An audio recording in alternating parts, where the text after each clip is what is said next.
అందరికీ నమస్కారం అండి. Welcome back to our channel. అందరూ ఎలా ఉన్నారు? మనం రోజంతా ఉత్సాహంగా ఉండాలన్నా, అనుకున్న పనులు అనుకున్నట్లు పూర్తి చేయాలన్నా మన ఉదయం ఎలా మొదలవుతుంది అనేది చాలా ముఖ్యం. మిరాకిల్ మార్నింగ్ అని ఒక అద్భుతమైన పద్ధతి ఉందండి. ఇందులో ఉన్న 6 అలవాట్ల గురించి ఈరోజు మనము మాట్లాడుకుందాం. మొదటి అలవాటు సైలెన్స్, మౌనం. మనలో చాలామందికి పొద్దున్నే నిద్ర లేవగానే మొబైల్ ఫోన్ చేతిలోకి తీసుకొని వాట్సాప్ మెసేజ్లు, యూట్యూబ్ నోటిఫికేషన్లు చూడటం అలవాటు. ఇలా చూసిన వెంటనే మనసు పాడైపోతుందండి. ఎందుకంటే ఏదో వార్త చూసి టెన్షన్ స్టార్ట్ అవుతుంది. అంటే మన రోజుని వేరే వాళ్ళ ఆలోచనలతో మొదలు పెడుతున్నాం.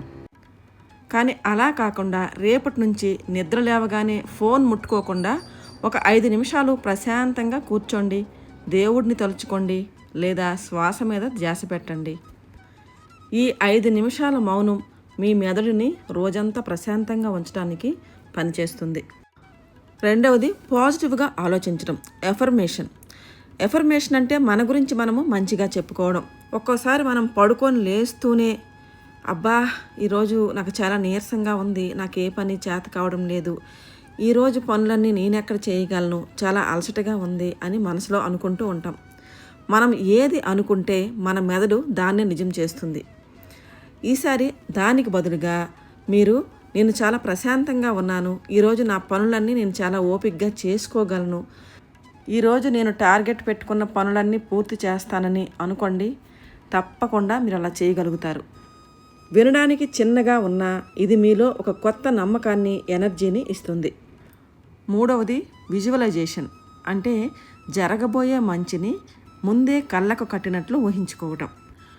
మనం మంచి బట్టలు కొనుక్కున్నా లేదా నగలు కొనుక్కున్నా అవి వేసుకోకముందే వేసుకుంటే చాలా బాగుంటుందని ఊహించుకొని మరీ సంతోషపడతాం కదా. అలాగే మన రోజుని కూడా ఊహించుకోవాలి. కళ్ళు మూసుకొని ఈరోజు నా ఇల్లంతా ఎంత నీట్గా ఉందో, నా డ్రెస్సు ఎంత పెర్ఫెక్ట్గా ఉందో, సాయంత్రం మా పిల్లలతో నేను ఎంత హ్యాపీగా టైం స్పెండ్ చేస్తున్నానో ముందే ఊహించుకోండి. ఇలా చేయడం వల్ల ఆ పనులు చేసేటప్పుడు మీకు అస్సలు విసుగురాదు. నాలుగవది ఎక్సర్సైజ్. ఇల్లు ఊడవటం, గిన్నెలు తోమటం ఇవన్నీ శారీరక శ్రమే కదా అని చాలామంది అనుకుంటారు. కానీ అది ఇంటి పని, మీ శరీరం కోసం మీరు ప్రత్యేకంగా చేసింది కాదు. ఉదయాన్నే ఒక 15-20 నిమిషాలు మీ ఫ్రెండ్స్తో కలిసి అలాగా వాకింగ్కి వెళ్ళండి, లేదా ఇంట్లోనే ప్రశాంతంగా యోగా చేసుకోండి. దీనివల్ల ఒంట్లో బద్ధకం వదిలిపోయి రోజంతా యాక్టివ్గా ఉంటారు. మన ఆరోగ్యం బాగుంటేనే కదండి మనం ఇంటిని, పిల్లల్ని బాగా చూసుకోగలం.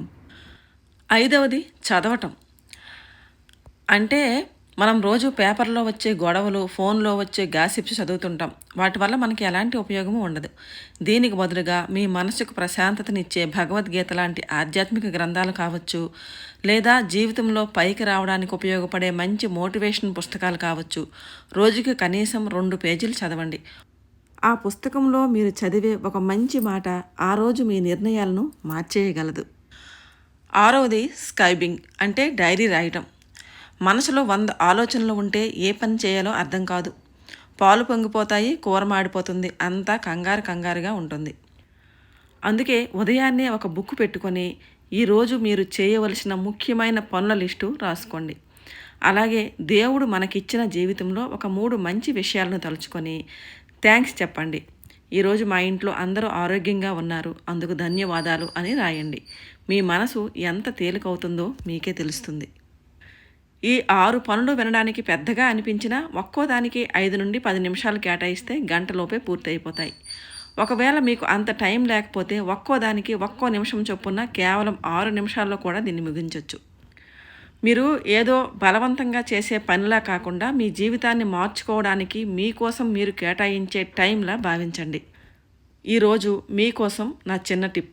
రేపటి నుంచి అలారం మోగగానే స్నూజ్ నొక్కకుండా రివర్స్లో 5, 4, 3, 2, 1 అని రివర్స్లో కౌంట్ చేసుకుని బెడ్ మీద నుండి లేచిపోండి. ఒక్క వారం రోజులు ఆ మిరాకిల్ మార్నింగ్ చేసి చూడండి. మీ జీవితంలో వచ్చే మార్పును మీరే గమనిస్తారు. మరి రేపటి నుంచి ఈ ఛాలెంజ్ని ఎంతమంది స్టార్ట్ చేస్తున్నారు? మీరు ఉదయం ఏ టైంకి నిద్ర లేవాలనుకుంటున్నారో కింద కామెంట్స్లో నాతో షేర్ చేసుకోండి. ఈ వీడియో మీకు నచ్చితే తప్పకుండా లైక్ చేయండి, మీ ఫ్రెండ్స్ అండ్ ఫ్యామిలీకి షేర్ చేయండి. మన ఛానల్ని ఫస్ట్ టైం చూస్తుంటే కనుక సబ్స్క్రైబ్ చేసుకోవడం అస్సలు మర్చిపోకండి. మళ్ళీ వచ్చే వీడియోలో కలుద్దాం. అంతవరకు సెలవు. Thank you.